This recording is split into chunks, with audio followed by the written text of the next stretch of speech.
Assalamualaikum and hi everyone. In today's video, I'm representative from Tourism Study, Shafira. I will be presenting our study report and following by Muhammad Azib and Siti Afika. So as for the starting, our tourism study conducted using questionnaire, and our questionnaire topic is tourist perception and satisfaction level towards tourism services and facilities in BANDAR, HILIR, MELAKA. So first of all, as for the introduction, Malaysia is an excellent example attraction among domestic tourists and foreign tourism regarding to the tourism.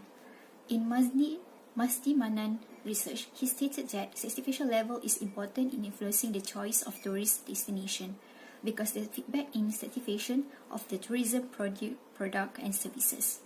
Next, the important factor to determine the satisfaction of the tourist product are based on the information services, transformation and accommodation and attraction. Lastly, Sutatip Swan Mali's research states that the customer satisfaction is essential to any business preposition, and the same can be said for tourism product. Moving on to our main objectives for our study. The first one, we will determine the tourist perception and satisfaction level toward tourism services in BANDAR, HILIR, MELAKA. Secondly, we measure the willingness to pay of the tourists for the facilities maintenance in BANDAR, HILIR, MELAKA. Moving on to the methodology, the first one is the study area. Our study area is at BANDAR, HILIR, MELAKA. And moving on to the next one is on our methodology chart. As I mentioned before, the questionnaire that we do is using the Google form, as we cannot do the face-to-face survey, so we choose to do the Google survey form. And also in this quantitative approach, our study location is at BANDAR, HILIR, as stated before. And for the population and sample size, the sample size for our respondent is 400 respondents. And as for the development of the questionnaire, we have 4 parts of our questionnaire, and we have one indirect questions in the Google form that asks the basic questions whether the visitor has visited Melaka or not, BANDAR, HILIR, MELAKA or not. And for the important part, which is on section A, it is related to the social demographic characteristic of the respondent. And for the section B, it is related to the tourist perception towards tourism services and facilities in BANDAR, HILIR, MELAKA. And for the section C, it is focused on the level of satisfaction towards tourism services and facilities in BANDAR, HILIR, MELAKA. And for the last part, the section D, this section is intended to explore the respondent willingness to pay for the facilities maintenance in BANDAR, HILIR, MELAKA. As for the validation score, we have given our validation form to few of the panels. The first panels from Dr. Muhammad Yusuf, the second panel from Dr. Sabrina, the third one from Dr. Zakia, the fifth one Dr. Nitanan Koshi, and the last one from Madam Rosta. So based on the validation score, for the section A, we managed to get 3.45, which means that our score is very good in order to conduct the Google form. And also followed by the section B, C and D, there is no problem in our questionnaire form. And also the reliability test shows that 0.911 for section B and section C, 0.913.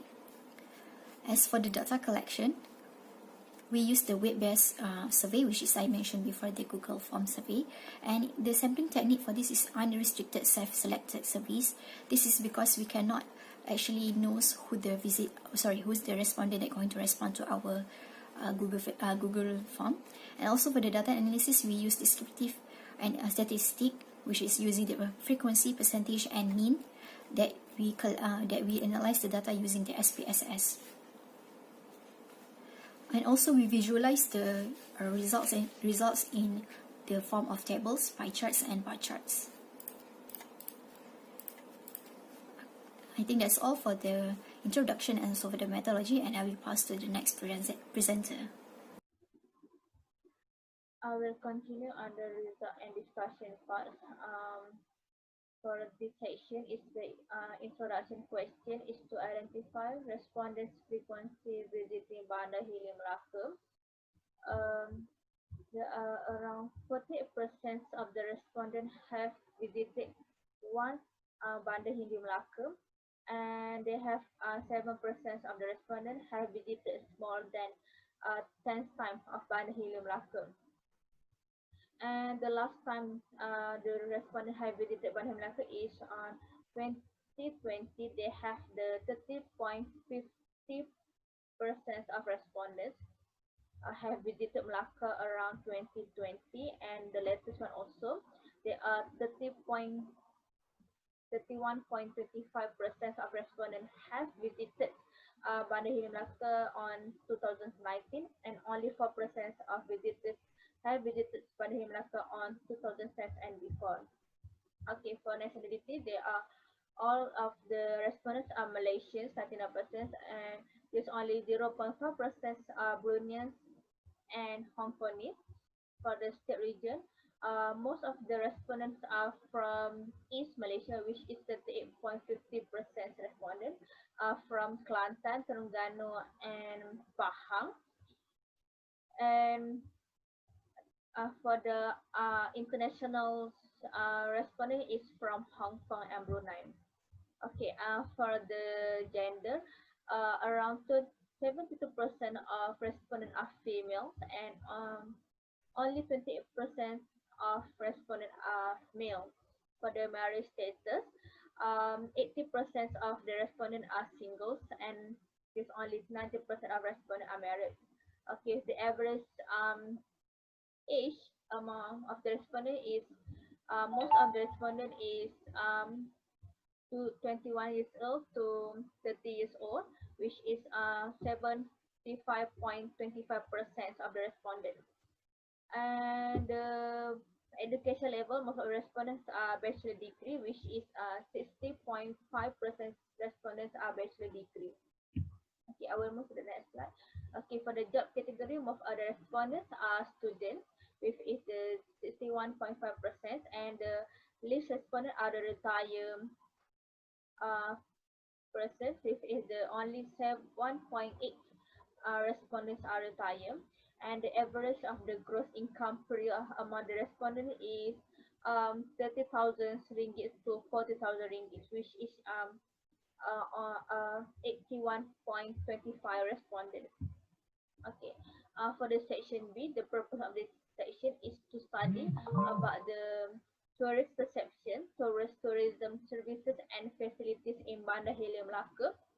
And most of the tourists agree with this statement, and the average perceptions in the, of this section is 4.30, which is most of the respondents answers on the 4 to 5.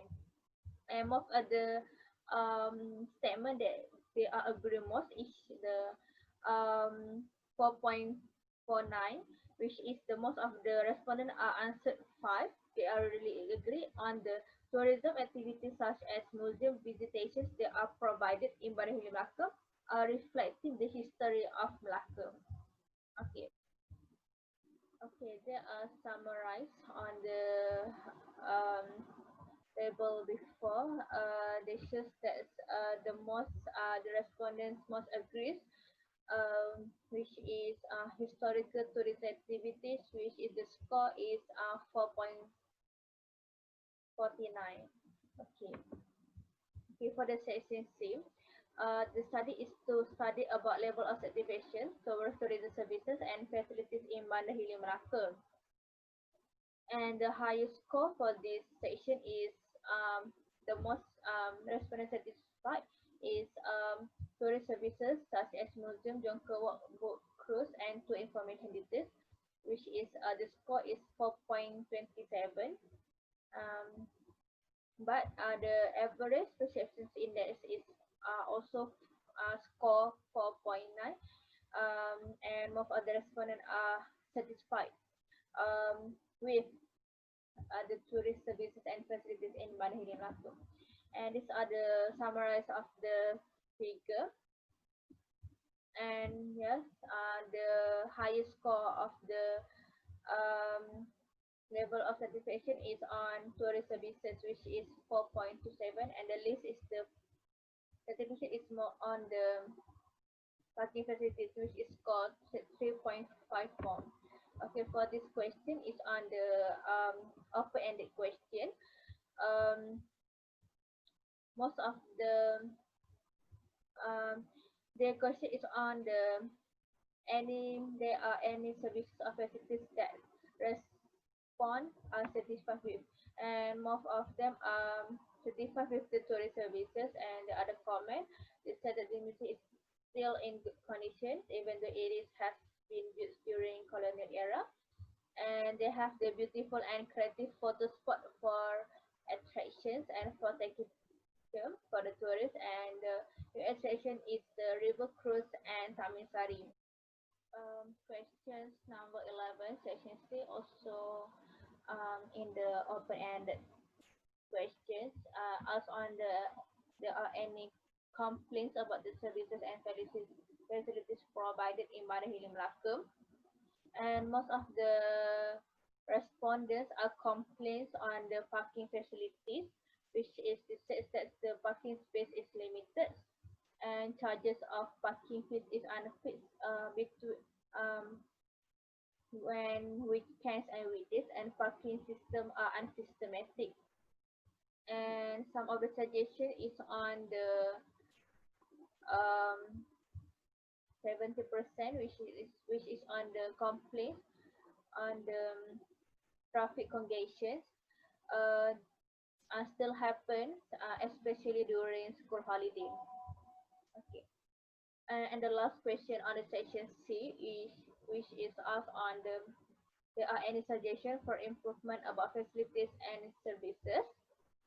This question also open-ended question, and most of the respondent answers to improve parking facilities, which is the comments on the provide more parking space, especially at attractive area, um, fixed parking fees charge, and upgrade parking system. And the last one, pay using electronic payment system, so that the visitors or tourists do not need to queue when they need to pay for the parking fees charges. Okay, and another suggestion is the okay is quite good, which is others opinion from respondent, which is they say that they want to provide if they suggest to provide disabled friendly facilities and encourage tourist facilities to use e-wallet system, which is provide the e-wallet payments at the every uh, tourist area, and also to hide the safety and security at the area, which is provide CCTV and security guards in the risky area, so that the visitor feel safe. And the very interesting thing is they suggest to have zero plastic campaign, which is to encourage the visitors to reduce the uses of plastic bags, and to encourage the visitors to bring their own container. Okay, I think that's all from me. I will pass to the next presenter. Assalamualaikum warahmatullahi wabarakatuh. My name is Muhammad Azib Hazin, and my train number 194396, and I will continue the presentation on the section D for the questionnaire. Section D is to study about the respondent willingness to pay for the facilities maintenance in BANDAR HILIR MELAKA. So for the question number 1, which is D1, do you agree if the fee or charge for the facilities maintenance purpose will be imposed in BANDAR HILIR MELAKA? For this question, there are around 51.75% answer yes for the fee or charge for the facilities maintenance purpose be imposed in BANDAR HILIR MELAKA, and there are about 48.25% they are not agree for the fee or charge for the facilities maintenance purpose be imposed in BANDAR HILIR MELAKA.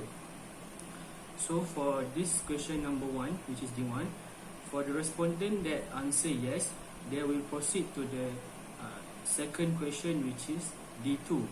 But for the respondent that answer no, will proceed to the question 6, which is D6. For the question 2, D2, are you willing to pay for the conservation and maintenance of Bandar HILIR Melaka? For this question, there are about 50.25% that are agree or saying yes, which is they are willing to pay for the conservation and maintenance for Bandar HILIR Melaka. But there are around 29.75% that are not willing to pay for the conservation and maintenance at Bandar HILIR Melaka. From this, we know that there are majority of the respondent agree or willing to pay for the conservation and maintenance of Bandar HILIR Melaka.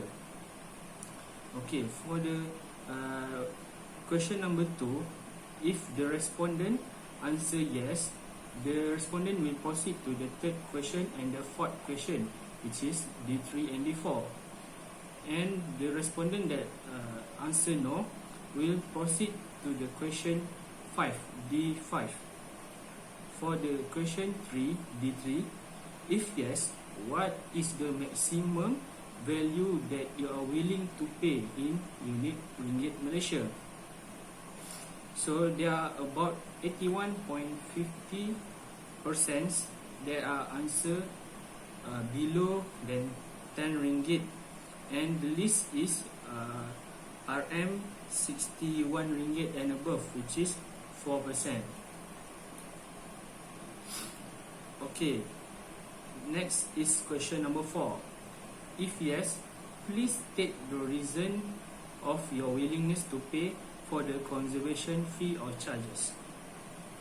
Majority of the respondent, which is 75.5%, answer which is maintaining and improving the facilities and the current facilities, and the list is 1.5%, which is give good impression to the visitor or tourist. For the question number 5, if no, please state the reasons of your not willingness to pay for the conservation fee or charges. For question number 5, a few respondents state that government already have set a budget plan, which is around 10.25%, and also about money issues, which is 5%. For the D6, if you have any suggestion or comments, please specify as below. So some respondents said that add more facilities and improve the current facilities, which is the highest one, and add another attraction at Bandar HILIR Melaka. As a conclusion, we find that the average perception index, which is 4.13, shows that many respondents answered the question positively, and the parking facilities receive the most discontent and strongest concern, which is that there are a lack of parking in the Bandar HILIR Melaka. Tourists also might overall be delighted with the tourist service provided at Bandar HILIR Melaka, and majority of the respondents are agreed to pay for conservation and maintenance of Bandar HILIR Melaka. As a suggestion, improvement of parking facilities in any project associated with purpose to enhance travellers' experience in Bandar HILIR Melaka. Authorities and management should add more facilities and improving the current facilities. For example, prayer room for the visitors. And lastly is to adding more attraction and provide varieties of food for the visitors, as this food is actually important to the visitors that come to Bandar HILIR Melaka.